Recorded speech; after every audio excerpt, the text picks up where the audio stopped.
Dịka anyị kọwagoro ihe bụ ilu dịka mmanụ ndị Igbo ji eru okwu, nyekwa ọmụmaatụ nkeji ilu ndị anyị nwere. Ugbu a, anyị ga-etipụta ọmụmaatụ nkeji ilu ndị a n'otu n'otu. Nke mbụ anyị ga-enye ọmụmaatụ ya kịta bụrụ ilu maka ndụmọdụ na ezi omume. Ilu ndị eji etipụta ha bụrụ ndị a: ọ bụ otu onye dị ka mmanwụ ya na-adị. Dibịa asị anaghị eje otu mba ugboro abụọ. Oke nkịta ji isi anya ọkụ marakwa na ajị dịkwa n'isi ya. Aka nwaanyị na-ehi n'isi bụ di ya.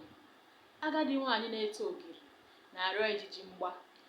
Ọnya dị n'obi mana ọ bụ ọnụ ka eji emeka ya.